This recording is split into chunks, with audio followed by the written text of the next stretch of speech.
everybody out there in podcast land. I'm Suzanne A. Wells, and this is episode number 116 of eBay the Right Way. My guest is Emily in Michigan. A few announcements this week. The 2023 calendars, now that we are 6 months into 2023, I have discounted the calendars to $15. There is a lot of helpful information in the calendars, so even purchasing mid-year will be beneficial. The link to my eBay store is below the podcast. The second announcement is about one-on-one consulting. I get a lot of requests for these, so I have created a way to do that through the premium library where you can book a 30-minute Zoom call to talk with me directly. If you aren't a Zoomer or don't want to be on camera, we can have a regular phone call. I completely understand that some people just want to speak with an experienced eBay seller for a variety of reasons. So I'm available for you. And your session will be recorded, whether you choose Zoom or the regular phone, and emailed to you so that you don't have to worry about taking notes or remembering what we discussed. You will have the recording to refer to as long as you want. The link to book a consultation is also below the podcast. And finally, there is a lot of buzz about the upcoming changes to first-class mail within the USPS. Yes, this is happening, so it is not fake news. You can refer to the document from the Postal Regulatory Commission titled USPS Notice of Changes in Rates and Classifications of General Applicability for First-Class Package Service. This came out in February of 2023. I have a link below the podcast to that document so that you can take a look at it. The changes will go into effect on July 9th, 2023.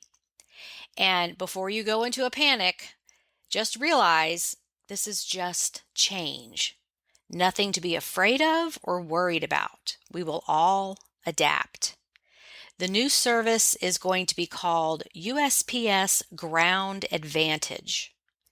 And to quote that document, the Postal Service believes a new brand name is needed that better suits a comprehensive ground package offering up to 70 pounds.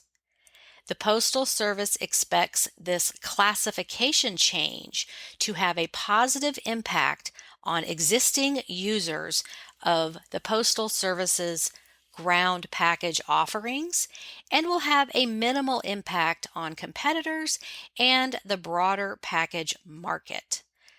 Customers, competitors, and the broader market will benefit from improved brand clarity. So this sounds like it's going to be a good thing. And as eBay always does, they will transition us seamlessly. In July, you'll start seeing first class called USPS Ground Advantage. So nothing to worry about. There's a lot of buzz about this out on social media. It's just change. I've seen all kinds of changes in the post office throughout my 20-year eBay history, and everything just works out fine. So we're all in this together. Don't worry about it. It's just going to happen. Okay, now that business is out of the way, let's hear from Emily. Hello, listeners, and welcome back. Today we have Emily with us. And Hello. Emily, you are located where? I am in Michigan. I'm in Whitmore Lake, which is like just outside of like the Detroit metro area. Okay. So, yep. I grew up in, closer to the Detroit metro. So we just moved a couple years ago out this way, and yeah, we live right off of a lake. Oh, It's nice. I mean, our neighborhood has lake access, so it's really great. Yeah. Well, the interview before you was with Dawn, who is also in Michigan. Oh, So, yeah, two in a row. just get us all, Get you three on the would make it map, even better. right? I've had other people from Michigan. After 100 plus of these podcasts, I kind of forget where people are. Mm-hmm. Mm-hmm. You know how it is. So, okay, so we will start off with learning about what brought you to eBay and when. Oh man. It's a long, I mean, not really long detailed, but it was a long journey to get to reselling the way I am now. My eBay account says I started in 2009 with an eBay. And I remember, I don't even know how I came to this conclusion. It might have just been like, um, going thrifting myself. We always went thrifting growing up, usually for costumes and usually for like really funny things. And we'd try on a mix match outfit. Sometimes my mom would get things for decorating and stuff. So we've always enjoyed thrifting. Mhm. And then I think at one point in college, I was just at the thrift store and I kept seeing like American Eagle jeans, and it was so big for me and my friends. And so I was like, man, like all of these jeans here, and I know how much they cost. Like I could probably sell them, at the time it was like probably $5 for a pair. And I was like, I could sell these even if it's 10 or $15. Like I can make a little bit of money here. Mhm.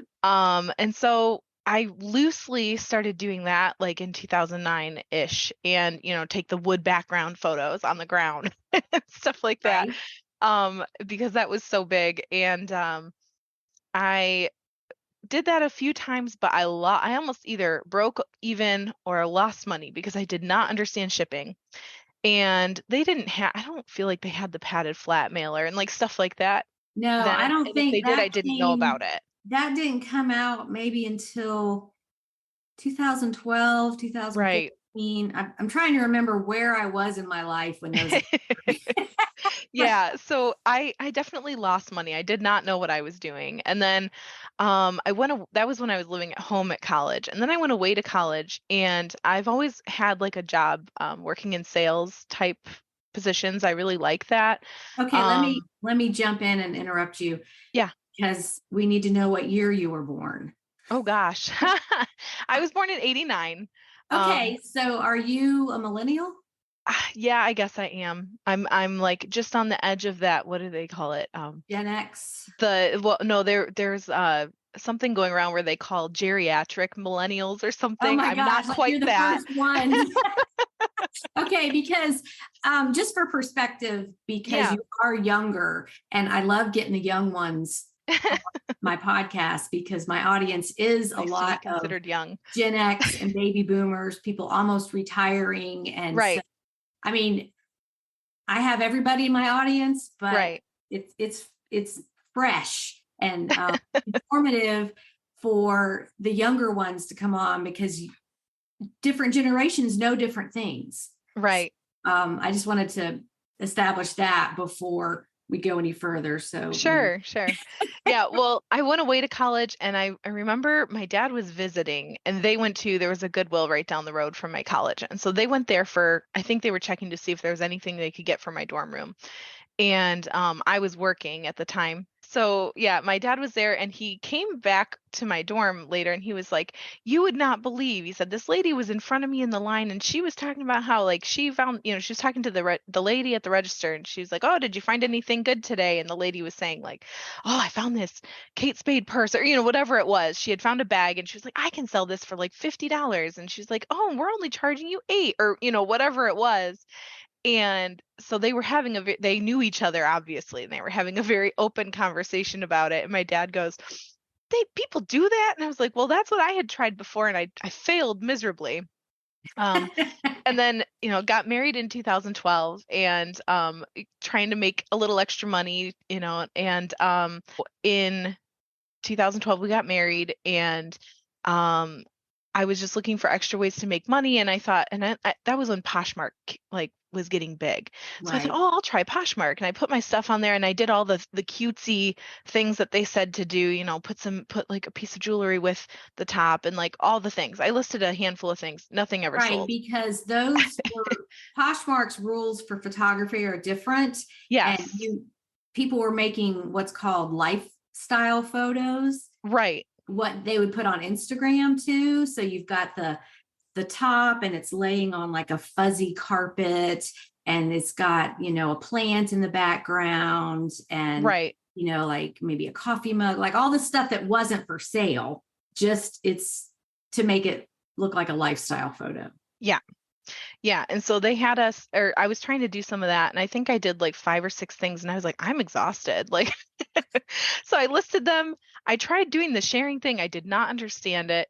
And then I just kind of let it go and didn't do anything. I think I got an email like a year later, like your item sold. And I was like, I donated that 2 months ago. Like it did not work for me. Right. So then I was doing Leah Sophia. I was not reselling. I was selling Leah Sophia jewelry at one point. And I was doing really well with it. They closed up. They gave everyone 30 days notice. And I was on my way within our team that we had. They had like a 3 years to 6 figures type setup. And I was about to start my 3rd year that following month. And I was so sad because I was on the right track to do the things that they said, And I So thought, are you talking about selling it through it home was, parties? It wasn't yes, online? Okay. right. So you were Yeah. doing that and then they Yeah. closed up and then you had all this stuff left over. Right. Yeah. And you couldn't sell your stuff. It was all, you didn't have to buy a bunch of things up front. So I liked that, you didn't have to put in a ton of costs like a Mary Kay or something like that would be.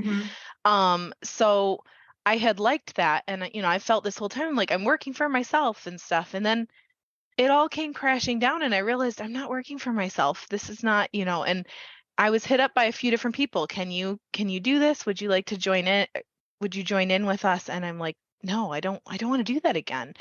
And I ended up taking my jewelry and I did like a live Christmas thing where I sold everything I could at the moment because it was right before Christmas that they closed. And so I sold off a bunch of stuff that way, but then I was like, well, I can do this on eBay. This is at least small. It's not going to be expensive and shipping won't hurt me this time. Like I figured like it's 4 ounces. It's not going to be that much. And I think I went back and looked and it was like $1,100 or something that I made in selling off all of that jewelry. And I still have the stuff that I wear all the time. So that was like a really big kind of eye opener for me. And I would kind of go back on and sell things every once in a while if I could, or I'd buy things on eBay, but I didn't do a ton there. And I was working at an office job and my boss was terrible. And I was, I like literally, it was right when my daughter was, I have a 6-year-old, almost 7-year-old and a 4-year-old. And she was 9 months and I went back to work and I went to work at this new job. And, it was such an anxiety producing environment. And I could not handle it.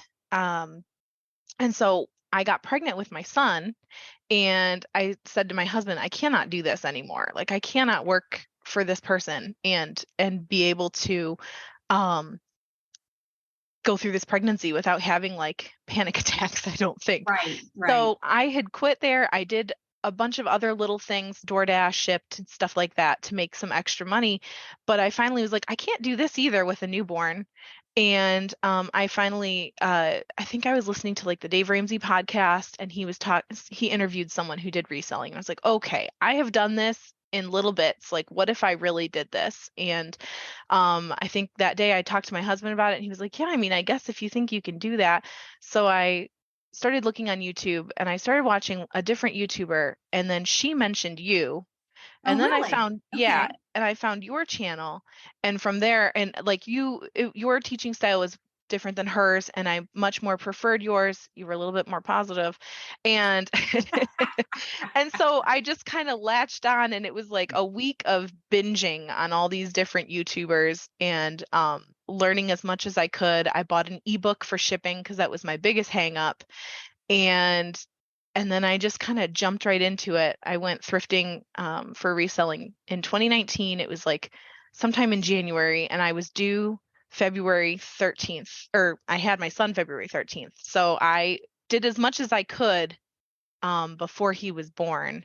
And actually, I got started with stuff around the house because I didn't want to bite into our budget. We didn't really Right. have the extra money for that. And so I listed like 20 things from home and sold, like made like, I think I had $26.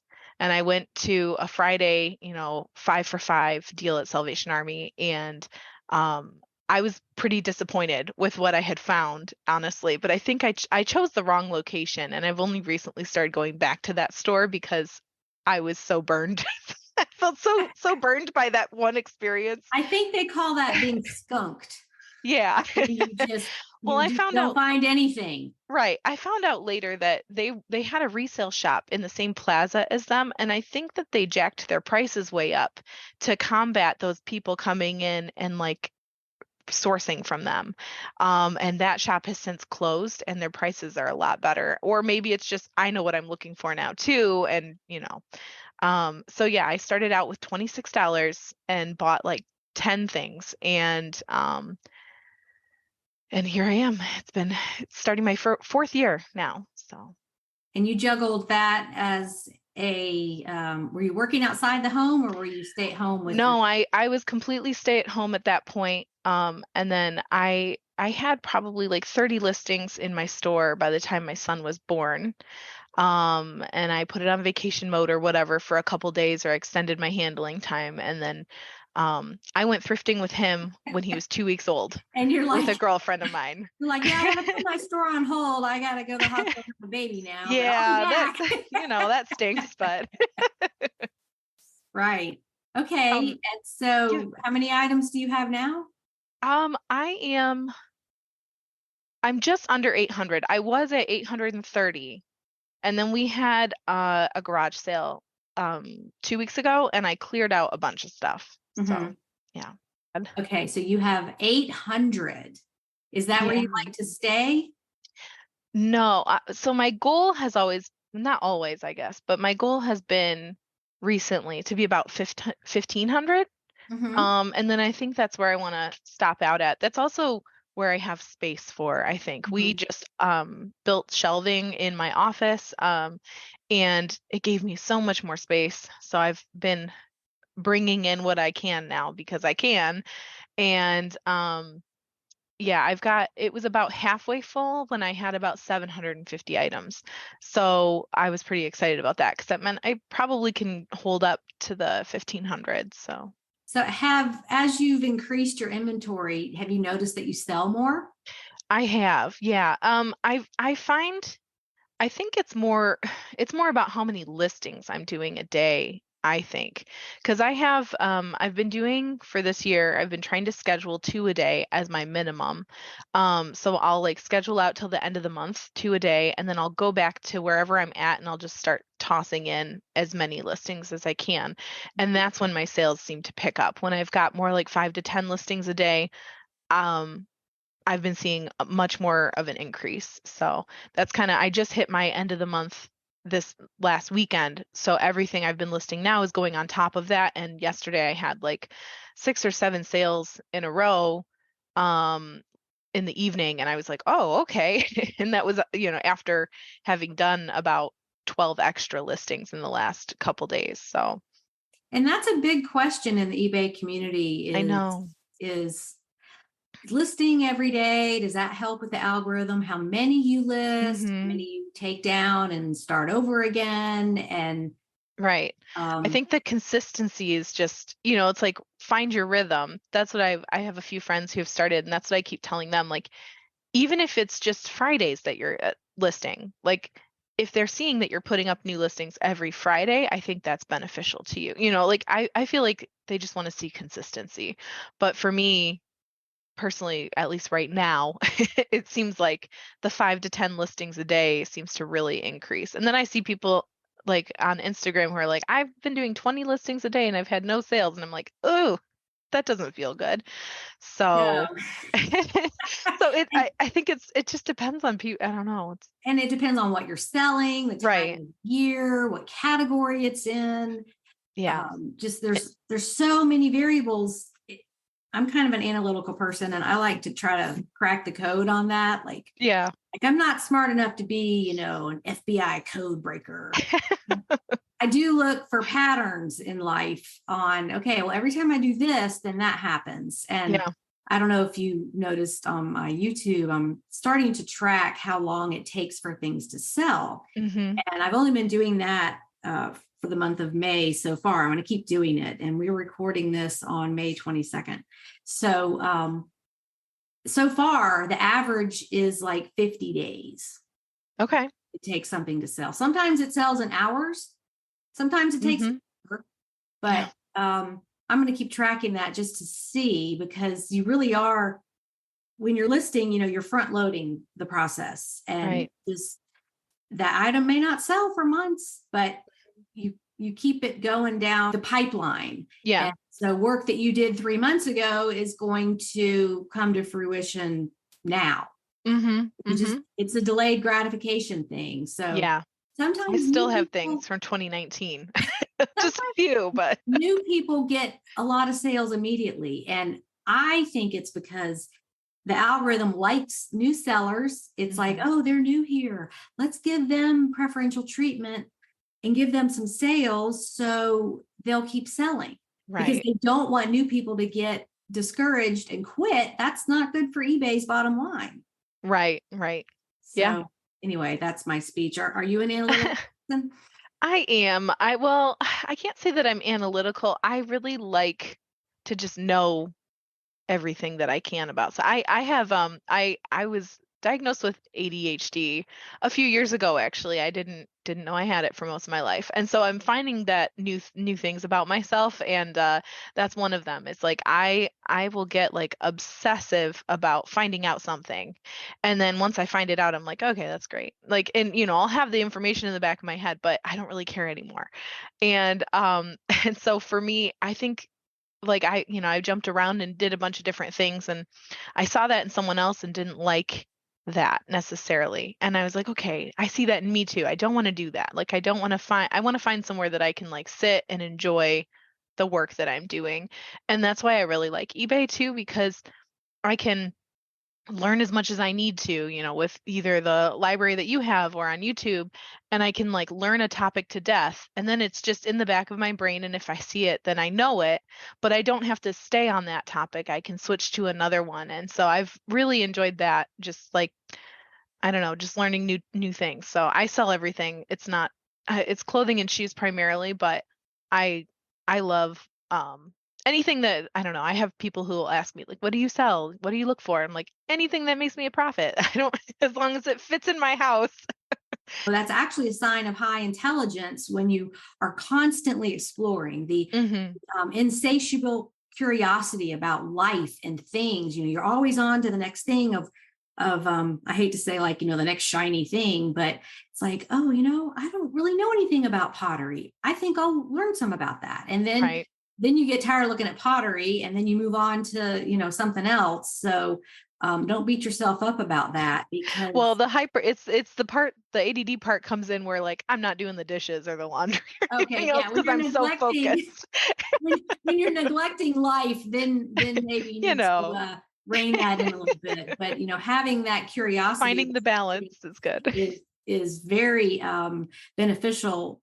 What is your professional background? So I went to college. I have a bachelor in art. It was photography, and then graphic design was my minor.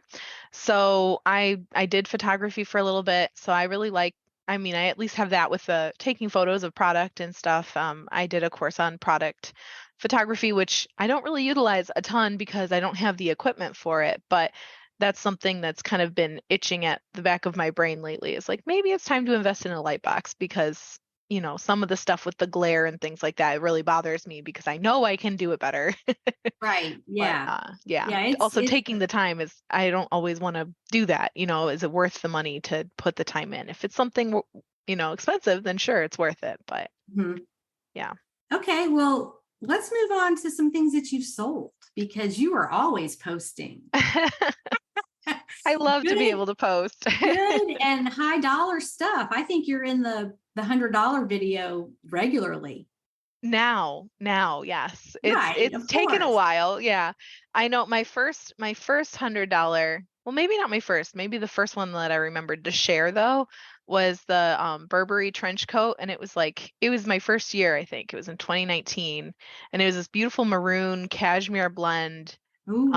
Burberry trench coat. I found it at a garage sale and it was in Pinckney, which is basically like the sticks, or it used to be. It's a little more built up now. It's where my husband grew up though. And I needed we were doing a pool day at his parents' house and I went there. I dropped off the kids. I said, I have to take these packages to the post office real quick. Ran down to their post office and drove past a garage sale and went, well, I'll just stop and see. And they had like some Chicos and like they had a bunch of clothing just out, Torrid and Chicos mainly. And I thought, oh, this is great. I love Chicos. So I grabbed those things and I turned around to pay the lady. And right by her, hanging on the ladder, was this trench coat. And she had $25 on it. And I mean, because you know you're not going to get the full value of a Burberry jacket At a garage sale. at a garage sale. No. But she like went for it. She was like, yeah, $25. Here it is. And man, it was gorgeous. And I gave her like $5. I said, I will be right back. I will be right back. I want that. And she's like, oh, I'm so glad somebody wanted it. It's just been sitting in my closet for years now. And I'm like, what? So yeah, it took me a month or so to finally list it because I was so nervous about it being authentic, and I finally just went, you know what? We'll just put it up and I'll set the money aside when it sells, and I won't, I'll just hold on to it until they give me a good rating or they say like this is fake, and then I have to send them their money back, like one way or another. And it sold overnight. I think it sold for like $250 some. And Wow.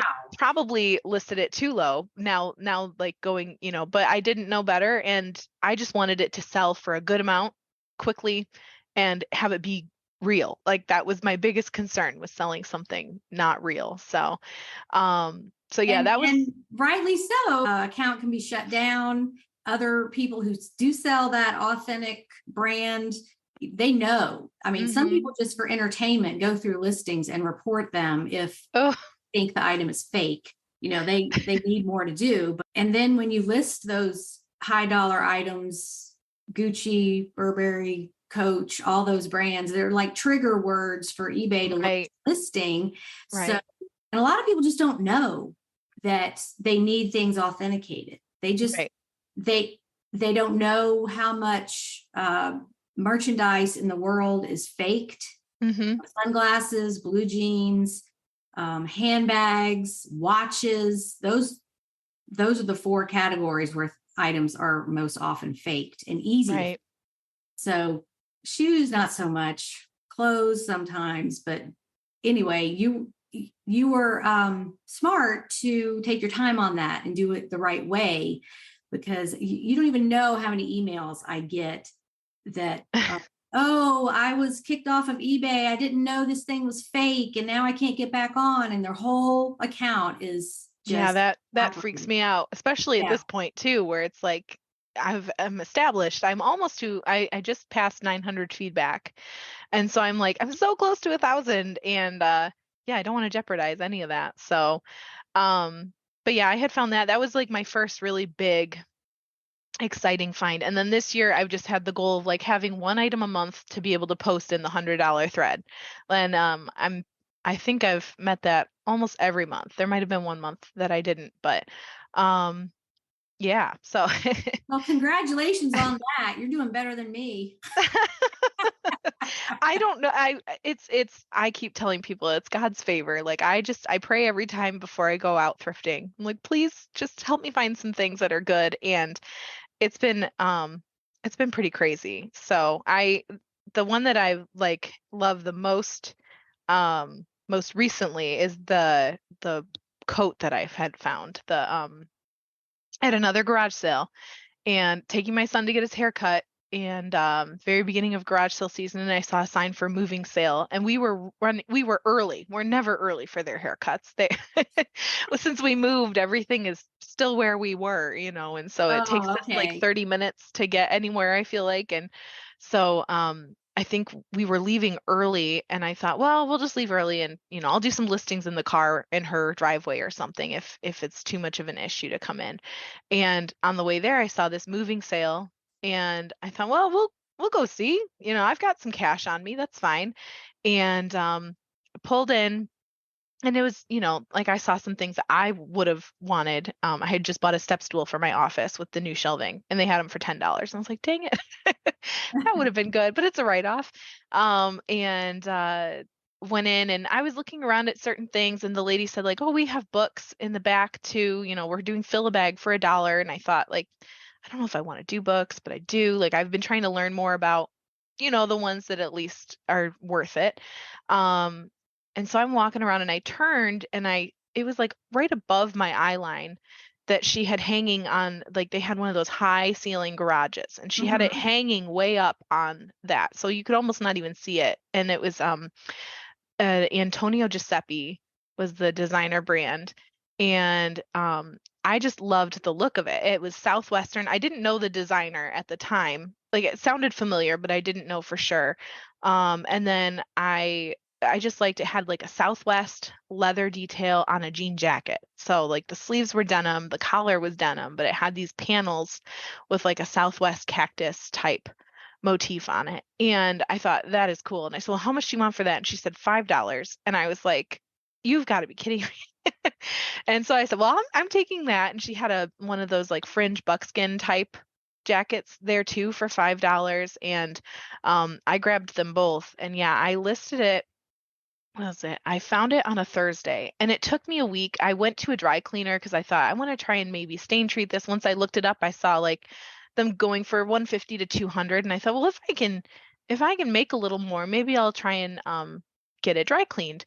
And they were like, yeah, it takes like a month for them to get it back to us because we have to send it out to a special cleaner because it's leather. And she said, and then it's like $80 to $100. And I said, never mind. I won't bother with it. I'll list it as is.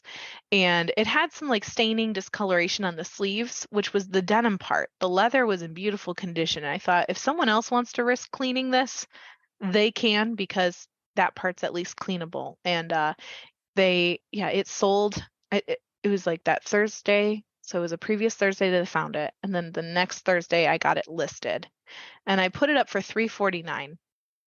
And I was at my parents' house, and my dad says, oh, that's high. You don't, he said, will anyone even bother sending you an offer with something that high? The typical dad response. I know.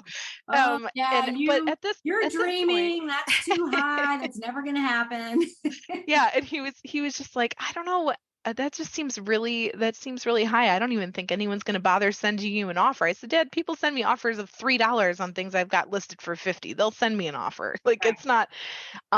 So went to bed that night. We were staying the night at their house, and so went to bed and woke up in the morning with it paid in full for $349.99. And I was like, I told you it would sell. So what was your dad's reaction to that? He was just like, I can't believe it. That is so crazy. So both my parents were like pretty taken aback by it. But yeah, just really, really awesome. So that one was. The moral of the story is it was unusual. Yes. And, it just caught your eye. Mm-hmm. It was, what'd you say, $5? Yes.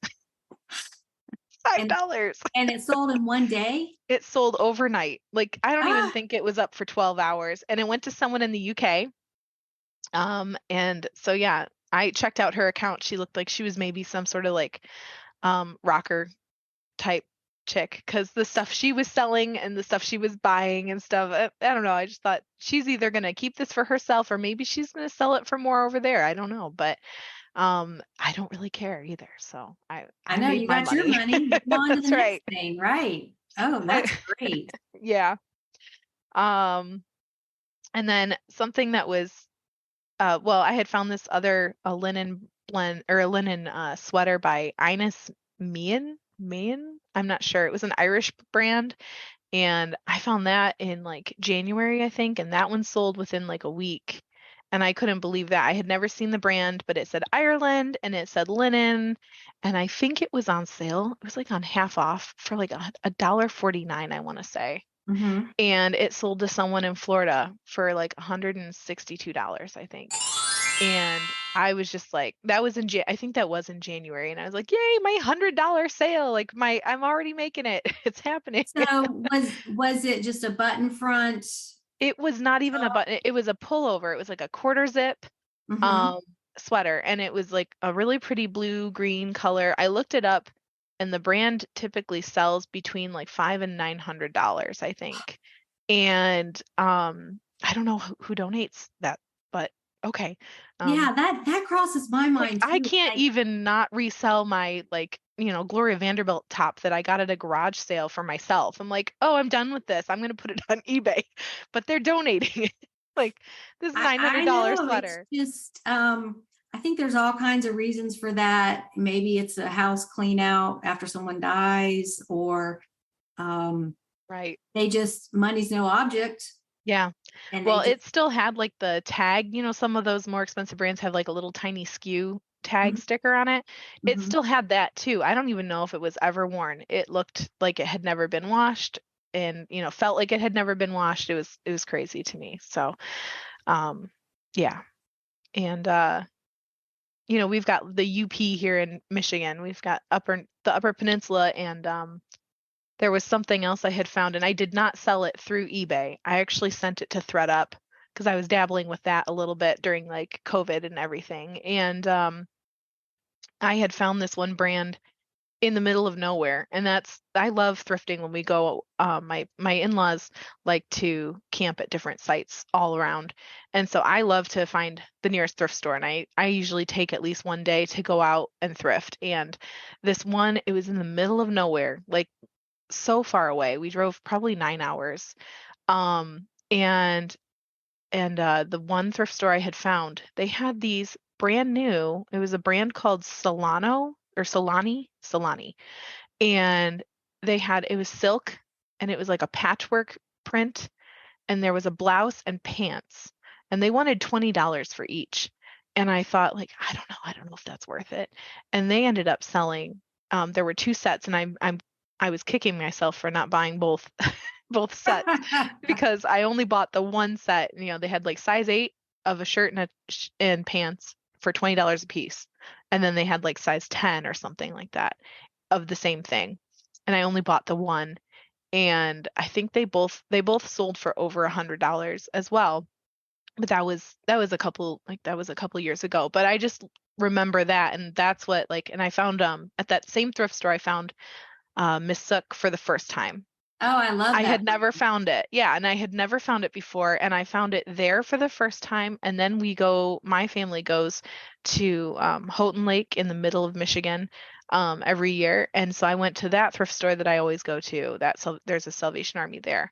And I went to that and I found Miss Suck again. And I was like, okay, so I'm never gonna find it in the Detroit metro area. I'm just gonna find it in really random pockets of Michigan.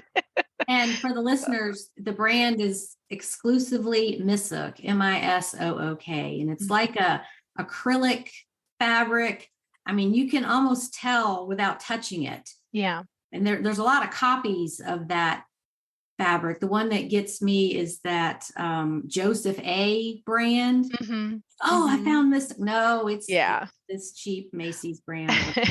But you can tell by the texture, and it's made to be the woman who designed it.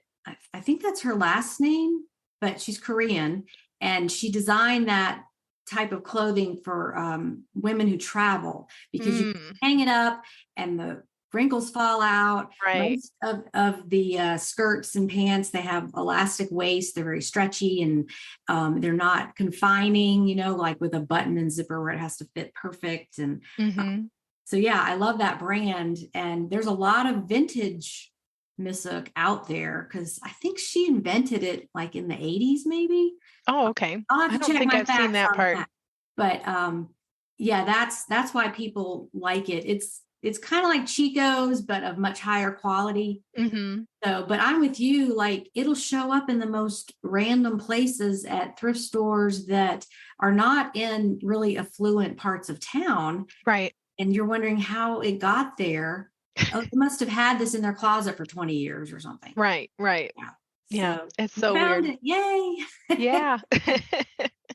So you have 800 items in your store and you're selling stuff every day. What are some of your best sellers? What kind of things do you look for? Well, I mean, as far as clothing goes, I look for Chico's. I love Travelers especially. Um, and I'm trying to think bread and butter wise. I like some of the athletic stuff. I hate looking through activewear brands. I like to just find it if I'm just, at a garage sale or a church rummage sale, or if they've got it in the wrong spot. So the other day I found I like Lululemon. I don't like looking for it. I have learned not to pass on it though. My first time I ever found it was like the second or third month in of reselling, and I didn't get it because I didn't think it would do well enough. And it was like, I don't know if you've ever played euchre, but we play euchre up here, and they say if you pass on a bower, you cry for an hour. That's how I felt about Lululemon. Was I passed on it, and I swear I did not find it for a year after that. And I was like, okay, I'm just gonna pick it up every time I see it. Not really, but I don't find that either. And I yeah, do like looking for and selling activewear just because it's easier to work with. It's lightweight. It doesn't I have to like it fit for those reasons. perfectly. I don't like No, it's looking through the rack. It's like okay. all the black. Like I just don't want to look. I like looking through black shirts because I like finding Eileen Fisher. I like Right. finding like Free People, and I feel like those things are in there. So, but yeah, I don't necessarily look for like the trendier stuff, but I like the more mature brands personally. I love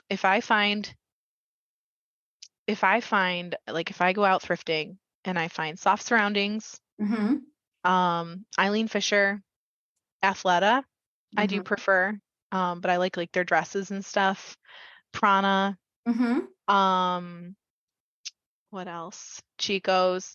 There's like a handful of those kind of brands, or oh, why can't I think of what it's called? Well, and with Chico's, you have to be kind of picky. Yes, You don't yes. just get every Chico's you find. Right. No, no. It's got to be Like I I look for, embellished yeah, and very the larger heavily pleated sizes, stuff or something special that's unusual. fabrics. Some of the jackets are pretty stunning. I mean, Yeah. look like I they've have a been, few that I can't move, but they're well, they look, beautiful. the ones that look like they've been bedazzled with all the Yeah. rhinestones and Yes. like people like that flashy stuff. Right. But you don't just pick up every single Chico's you find because No. um, I found that out. some of the older stuff is like really bad. Like Yes. Yeah. Yeah. I know what you mean. like But these yeah, if I like the find Asian patterns, like it's yes. got an Asian city on it and it's bright red, like those don't sell for me. No, no. It has to be more stylish and sleek, Yes. versatile, and the larger sizes. Yeah, like the boho looks or the lagging Yes, look, that yeah. stuff does well, especially if it's got like the embellishments on it. I found one that was at one of the vacation spot thrift store. I found a size, it was like size 3, and it was really flowy, beautiful top, and it had sequins on it or beading on it. I can't remember. And it was a little bit sheer. Could totally work as like a cover up or a blouse. And I think I sold that within like a day for $36. And I paid like $4 for that one. So I Right. was like, there we go. Like that's the Chico's I need. And that's I think when I started to realize like I needed to hone in on the ones that were special, or Well, like and it Ralph Lauren depends on paisley and how much you're paying oversized. for it. Yeah. If it's Chico's Travelers, solid black, good piece to coordinate with lots of other outfits, and it's $1, and you can Right. sell it for 20 to 25. Right. That's great, but I would never say like, oh, pick up any Chico's you No. find. Because I actually have a class on that in the premium library that explains all the different lines Right. and which ones go for more. But I think yeah, is it Editions? Is that's an older yes. one? And that one has a Well, following that's because for I sell me. that one well. Oh, you When I do? Yeah, when I find it, I actually sell it for a decent amount. I mean, not a ton, but and I'm not paying a lot for it either. And that I think is the biggest thing starting out was like I'd hear all these brands and people were getting them at the bins. I had to stop watching bins hauls because we don't have ours is 3 hours away here. So I've never been to the Michigan bins. I've only been to one bins, and it was on vacation in the middle of nowhere in Iowa when I Mhm. was visiting a friend last summer. And it was good, but it wasn't, it was Iowa. So it still wasn't amazing stuff But you necessarily. could still maybe find like the nice Carhartt jackets and gloves and I found a outerwear. vintage nightgown Hmm. um, from like the 50s, and I sold it for like over $50 on Poshmark. And Very good. yeah. So that's my favorite thing. If I go in the store or I went to a church sale and I head straight for the vintage lingerie. That's usually I love finding vintage lingerie. I sell it really well. I found one piece that was new, and it was a Neiman Marcus bridal collection piece from like the 80s, Hmm. and new with tags, and I paid around $4 for it, and it sold for 80. So Great. I don't know. I just love that stuff. Even if it doesn't sell for a ton, that's one of my biggest bread and butter. Like outside of the brands that I like, it's that's like a staple for me to find. So Have you found any granny panties? I haven't found any that are the real good ones. I did find a pair of like it was like black and floral, like a dark floral pattern, and they were a decent size as well. And I put those up, and I think I paid 75 cents for them, and or maybe 25 cents. I'm not sure. It was at my honey hole, my like local thrift store that I absolutely love, and they have a 75% off. Like every week there's one color that's 75 and one color is 50%. And so it was the 75% off one, and I know it was under 75 cents, and I think I sold it for around 30. I went at like 35 maybe. So like That's a good there was amount. that, Yeah. but I like bodysuits. I sell those pretty well. If I find a vintage bodysuit in a larger size, I like to get those. And Well, and with fashion, it's just a cycle. Everything comes back, you yeah, know. So, I mean, don't understand the 90s coming back right well, and I don't feel like bell bottoms were a great idea in the 70s, now.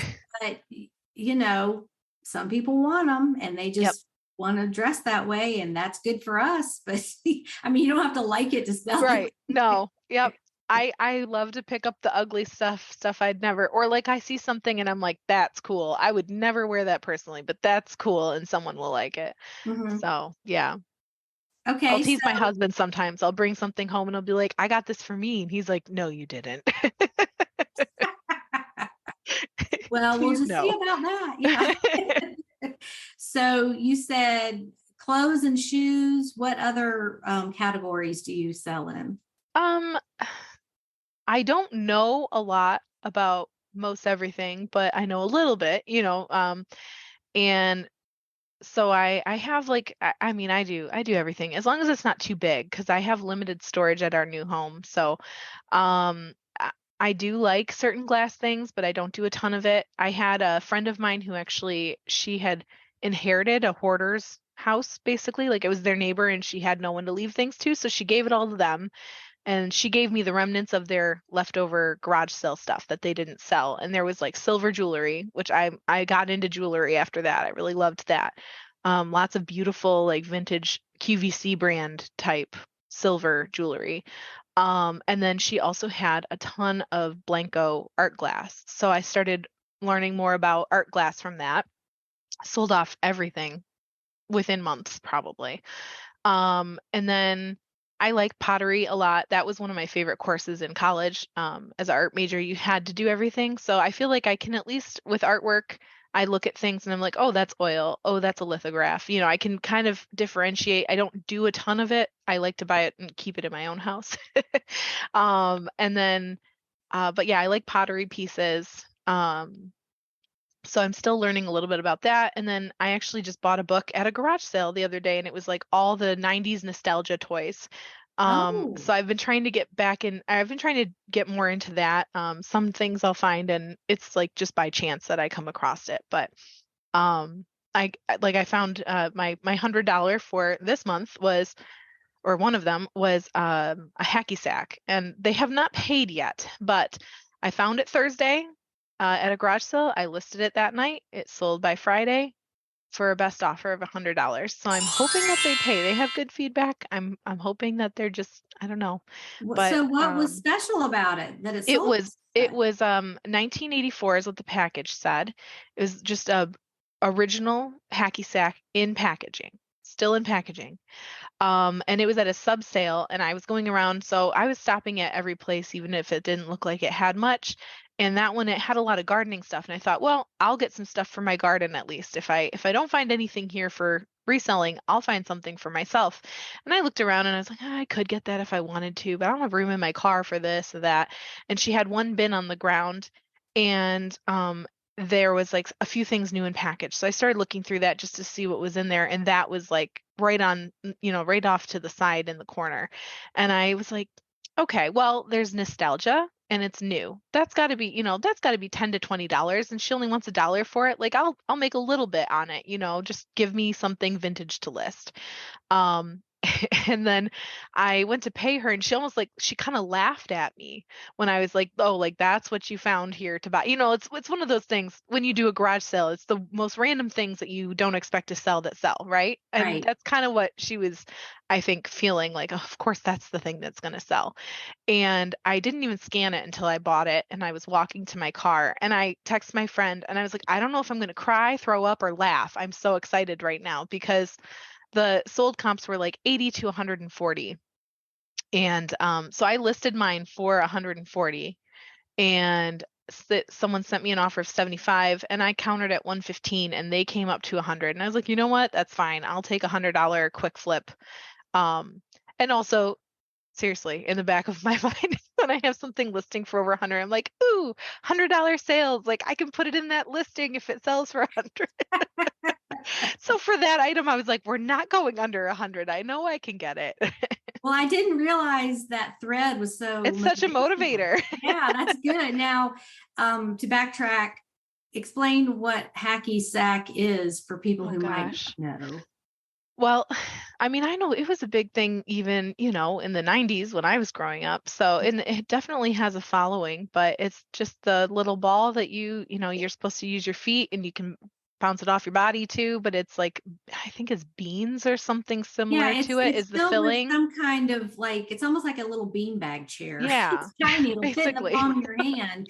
And I just remember people standing in circles. Mm-hmm. This in like you can't touch it with your hands, right? And you kick it with the your instep sides of your feet. foot. Yep. Yeah. And you keep it going as long as you can. It was like playing frisbee, or it was something you do outside or inside, I guess. Yeah. But I have not heard we did that a lot in decades, probably. Yeah, this one it had original pig skin. Yeah, and it was new in package, and I could not believe it. I thought, like, one of my friends, someone I met recently, I homeschool and my daughter goes to a co-op, and they have a brick and mortar store, but they've been selling on eBay for years. And so she does toys only. They only do vintage. Well, I think they do current toys as well, but they do primarily vintage toys. And so I've been following along their store, trying to glean information. And I saw that too and went, oh, Melanie would love this, I think. Oh, that's your daughter? So, no, it's my friend that sells the vintage toy, they sell the vintage toys. I just thought, like, I feel like they'd know this or something. But even then I told her about it and she seemed kind of shocked. So I was like, okay, maybe it's something that not everyone knows. So, and yeah, when I saw it, it also like something clicked and I was like, I think I've heard this. I can't say which reseller I've heard it from, but I feel like I've heard this somewhere along the line.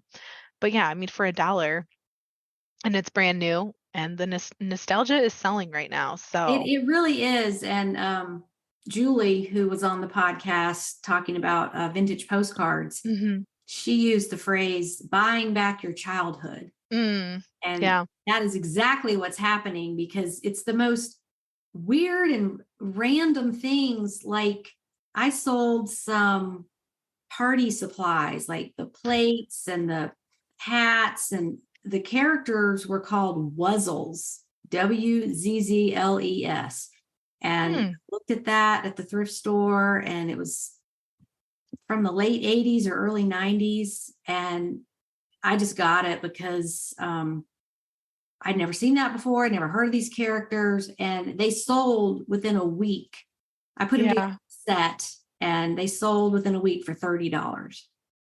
And somebody remembers that, wants to have that for nostalgia, use it at their own child's party, recreate one of their birthday parties with their kid, or it's, I don't really have to know why it sold, but anything nostalgic that's late 80s and early 90s kids had is popular. Yeah. I've been I think I've almost fully made my way through a bunch of Garfield stuff that one of my friends, like, she grew up, and it was like her mom was one of those people, like, she liked Garfield, so that's all she ever got her was Garfield stuff. And it was right before we sold our old house, and so we were in the middle of a move. So it took me a little bit of time to finally get to it, but she was like, "Hey, I have a ton of Garfield stuff. Would you sell it? Like, would you want it? It's just going to get donated if not." They were having their second baby, I think, and she's like, "We need space." And so I said, "Oh yeah, you can bring your stuff by." I could not believe how much stuff. It was just so much. And then that was some surprising sales in there as well. Just, that people would pay for. I thought Garfield was like so generic, and there were a few things in there that were generic, just regular plushes and stuff like that, and the books. And I just lotted up the books. She had like 1 through like 40 or something like that. And so I did like 1 through 10 is a lot. And then, she might have had some overlaps. So I'd do like 9 through 20 or, whatever it was, and sold them all off pretty quickly. I've been selling them off for like the last 2 years. It took 2 years. It's been a lot of stuff. Like collector mugs from it. And there was a hamper one, like you hang it from your door, and his arms were making like the hamper hoop. And it was like a basketball net type thing to collect the clothes in.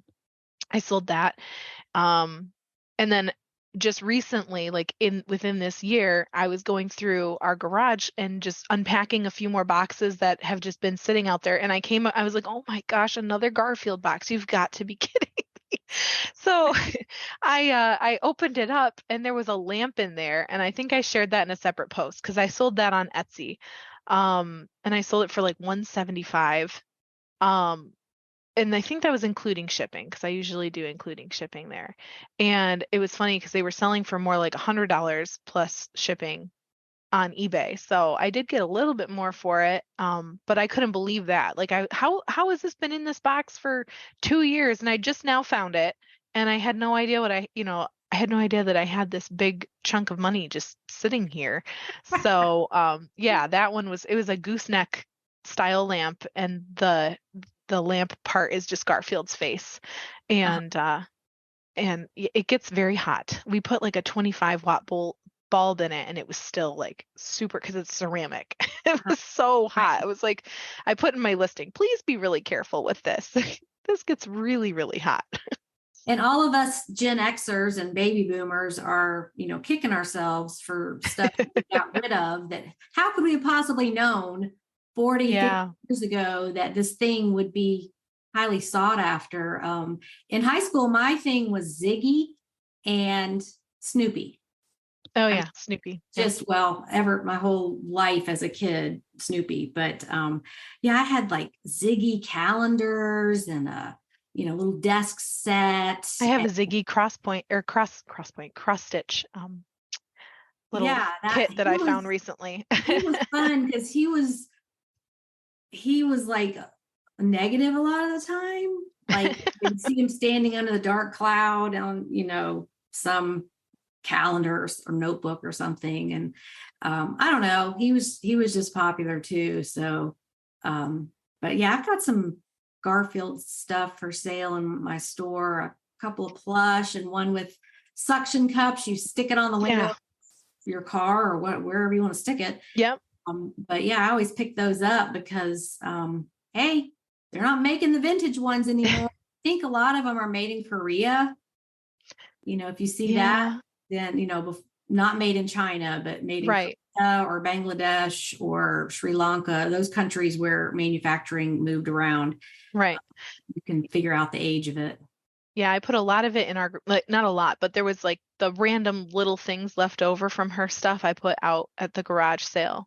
And the first person that came up on Thursday morning, first day of the first first hour of the first sale, the guy comes up and he sees, oh, you've got Garfield. And like he starts putting, he's like, do you have a box? Because it was a few of random mugs and stuff. And I was like, oh yeah, I do. And he starts putting everything on the table that was Garfield. And I was like, well, shoot, I would have brought all the other little things that I have listed if I had known someone was going to come and buy all of it in one go. Right, Here you go. exactly. He gave me all my money and I was like, okay, then. Garfield Like jackpot. that stinking Yeah. Garfield, man. Yeah. Since you are a stay-at-home mom, and how old are your kids now? Almost 7 and then 4. Okay. So you got everybody potty trained. Yeah. They're probably maybe the 4-year-old still in a car seat, but Yep. You've worked past a lot. Yeah. So Yeah. I He want was to a know newborn when I started. So how, as a stay-at-home mom, you juggle everything. What kind of advice would you give to other moms that are like, I don't feel like I have time to do this, which if you don't, then don't do it, because that time is golden. You can't go back and raise your kids, right. but Yeah. you seem to fit it in. Well, it's been a slow growing period. This year is going to be my best year. And I mean, a big part of it was my mom being able to help. So at our old house, we lived a mile away. And with my son, when he was a newborn, she would come get my daughter for like, up until nap time. Like she'd come in the morning and pick her up and take her. And then I would work and I would nurse him. And while I was nursing, I would be editing photos or doing a listing. And then I would lay him down for his nap and I'd be streaming on the TV while taking photos right there in the living room. And it was just like a cycle. And so I built my store up really quickly, but it was because I either had my mom or I had a mother's helper there taking care of my daughter because she was 2.5. So, and then it's just there's been a lot of support going along. And as the years have gone, especially this year, my husband has really he's been able to be more supportive because he's been home more. So like if he's home from work, then he takes over. He's taken over homeschooling a couple times with my daughter. And so there's that kind of thing. Just juggling, like really time management. Which is not my strong point at all. Sometimes I can hyper focus too much on the reselling. So I kind of lean into those days. If I have the ability to really work, I really work. And then if I have to take off several more days after that, then that's okay. And just being willing to take the time off when I need to. This year has been a lot easier to do that, and I've gone back to I had stopped scheduling listings when I like got the store, and then we're charging you. I was like, well, I'm not paying for that. This year I was like, I'm just going to pay for it, and then they took it away, so it doesn't even matter anymore. Meaning that you're not charged if Yeah, you're not charged to schedule listings and anymore. So you're I've been never really charged to put them in the folder, but you That's were true. charged if Right. they automatically went out Right. as And so scheduled. I would schedule them and I would go in before it would actually post and I would list it myself and I would Right. skip that charge. And then I found out from my friend like they're not even charging anymore and was like, "Oh, well that's a help." So I've been leaning into that more. And then just doing what I can on the days that I'm able to is big. And also not sleeping, so Well, I mean, we all need that. And, yeah, I think that comes with being a mom of little kids. yeah, I don't know yeah. what else you're doing, but My I daughter's really like, helpful too. She'll entertain. They play together so well and they'll entertain each other. And like the other day even I was up in my office and she's like, "I don't want to play outside anymore, but Todd does." And I said, "Well, that's okay. You sit in the dining room and you color, do what you want to do at the dining room table, and I'll just keep asking you how he's doing." So he just stood out there at the water table. He was just playing with the water and like it's they're really good kids.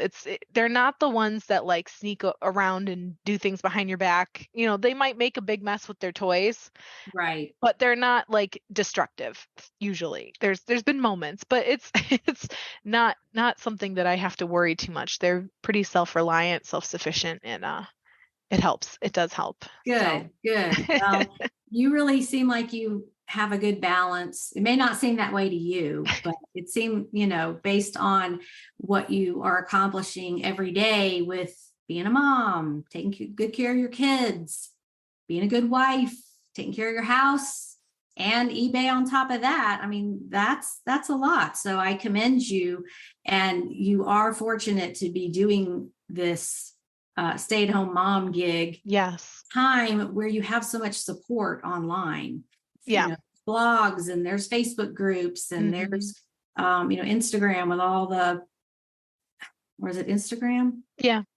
And TikTok with all like funny things my kid did. So you don't feel like so isolated, Right. My kids were born in 94 and 96. So the internet was kind of just getting started, and we didn't have all this, look up a recipe and, how to get your kid to sleep through the night and all these things. I still don't know how to do that. Well, but you could at least find some answers quickly. Yes. To any problem. And I love that for your generation, because it's just available to you if you want to research things, and it's, you don't have to go to the doctor for everything, and, or call them and talk to the nurse, okay, what do I do about this? What do I do about that? When to go to the emergency room? So, okay. And it's always at 10 at night. Yeah, we're on a holiday. Mine always did it. Got some injury on a holiday. So, okay, well, I'm going to let you go and get back to your busy day. And thanks again for making time to come on the podcast and talk about your business. Yeah, thank you for having me. It's been great. We'll see you on the $100 threads every month. No pressure. That's the goal. Okay. Now it's out there for the world. So right. Okay. Bye. Bye. And thanks again, Emily, for agreeing to come on the podcast and be grilled with questions. I'm really interested in other sellers' businesses, and I know my audience is too. So thank you again, Emily. I appreciate you coming on. Okay, today's trivia question. What is the history of liquid paper? When was it invented and by who? Here's a few seconds to think about it.